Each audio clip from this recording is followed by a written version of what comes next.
बालविवाह प्रतिबंध आणि अल्पवयीन मातांच्या सुरक्षिततेच्या मुद्द्यावर करमाळ्यातील महात्मा फुले समाजसेवा मंडळाच्या सातत्यपूर्ण पाठपुराव्याला प्रशासनाकडून सकारात्मक प्रतिसाद मिळत असून आत्तापर्यंत 10 प्रकरणांमध्ये कायदेशीर कारवाई करण्यात आली आहे।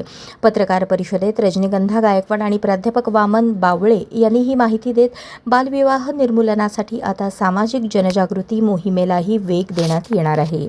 संस्थेने विवाह नोंदणी आणि अल्पवयीन मतांबाबत मिळालेल्या माहितीच्या आधारे प्रशासनाकडे सातत्याने पाठपुरावा केला।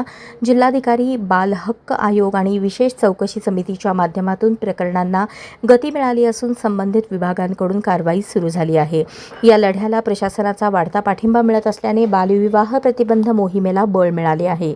कायदेशीर कारवाईसोबत समाजाची मानसिकता बदलणेही तितकेच महत्त्वाचे असल्याचे मंडळाच्या वतीने पथनाट्य, लोककला आणि विविध उपक्रमांद्वारे जनजागृती केली जाणार आहे। बालविवाह मुक्त समाज घडवण्यासाठी सामाजिक आणि प्रशासकीय पातळीवर संयुक्त लढा उभारण्याचा निर्धार यावेळी व्यक्त करण्यात आला।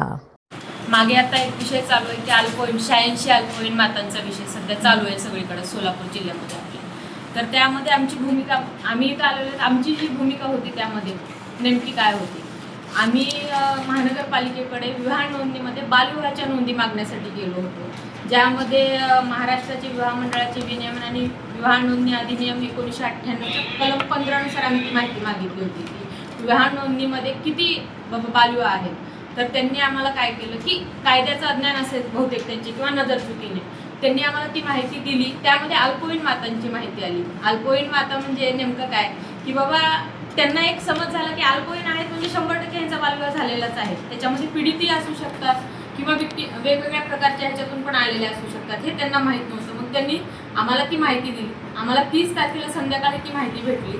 त्यानंतर आम्ही तत्काळ म्हणजे पोक्सोचा जो 19 आणि 21 कलम आहे त्यानुसार आम्ही तत्काळ ती माहिती संबंधित यंत्रणेला कळवली।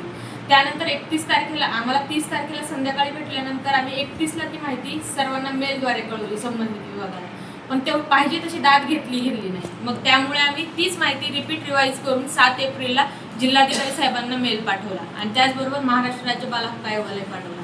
त्यावर दखल घेऊन त्यांनी त्याची म्हणजे प्रकरणाचं गांभीर्य बघून त्यांनी लगेचच सर्व सूत्र म्हणजे सर्वांना अहवाल मागवला की नेमकं काय आहे हे प्रकरण म्हणून।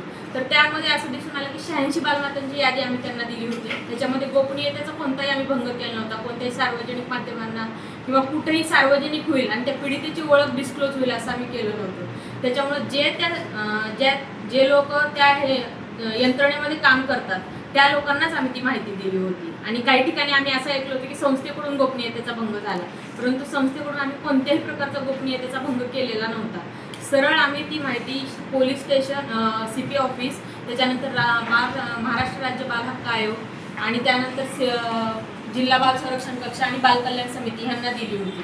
आमचा उद्देश हाच होता की बाबा ही जर माहिती आपल्या हाताला लागली तर ह्याच्या मागे आता ही रजिस्टर्ड माहिती आहे, अजून किती तर अशा अनरजिस्टर्ड मुली असतील की ते नाहीच आहेत। त्याच्यासाठी आम्ही हा प्रयत्न केला होता की बाबा महाराष्ट्र राज्य बाल हक्क आयोगाला पाठवली म्हणजे दखल घेतील। त्याच्यानुसार जिल्हास्तरीय चौकशी समिती सुद्धा गठीत झाली होती।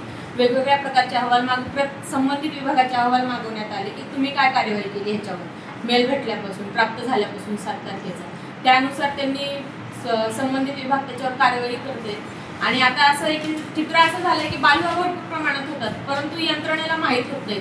मग तेच समाज प्रबोधन करण्यासाठी आम्ही वेगवेगळ्या स्पर्धाही आयोजित केल्या। असं नाही की संस्थेने फक्त माहिती बाहेर काढली, संबंधित यंत्रणेला दिली, कामाला लावलं विभागांना, असं नाही की त्याच्यावर प्रबोधन सुद्धा होणं गरजेचं आहे। आता वैद्यकीय अधिकारी आहेत परंतु पाहिजे तसं त्यांना ज्ञान नाहीये कायद्याचं। आमचा प्रयत्न तो देखील आहे की त्यांना कायद्याचे प्रशिक्षण जिल्हा बाल संरक्षण कक्ष आणि आमच्या संयुक्त विद्यमाने एक चांगलं प्रशिक्षण घेऊन आशा वर्कर, अंगणवाडी सेविका यामध्ये प्रत्येक घटक महत्त्वाचा आहे की त्यांना ती जिथं की गर्भवती माता ह्यांची नोंद होते, जसं की आशा वर्कर करते ANC असतात तेव्हा नोंद होते, अंगणवाडी सेविका त्यांना पोषक आहार देतात तेव्हा त्यांची नोंद होते। त्यावेळेला जर त्यांचं वय परफेक्टली म्हणजे कायदा काय सांगतोय की आधार कार्ड हे व्हॅलिड धरूच नका तुम्ही वयासाठी, कारण आधार कार्डमध्ये भरपूर फ्रॉड होतात। त्यामध्ये जन्माचा दाखला, बोनाफाईड, शाळा सोडल्याचा दाखला हे व्हॅलिड धरा म्हणतात, परंतु आपल्या इथं आधार कार्ड सरळ धरलं जाते की नाही आधार कार्ड आहे ओके म्हणतात। मग तेच आता आम्ही प्रशिक्षण देऊन त्यांना की बाबा ही माहिती यंत्रणेपर्यंत कशी पोहोचवायला पाहिजे, जे यंत्रणेपर्यंत पोहोचली आहे, लेखी आहे तुमच्याकडे सगळी रेकॉर्ड आहे परंतु यंत्रणेपर्यंत पोहोचली नाही आणि ते यंत्रणेपर्यंत पोहोचली नाही, अनावधानाने आमच्या हाताला लागली आणि आमच्या हाताला लागल्यामुळे आम्ही तत्काळ ते संबंधित यंत्रणेला कळवलं.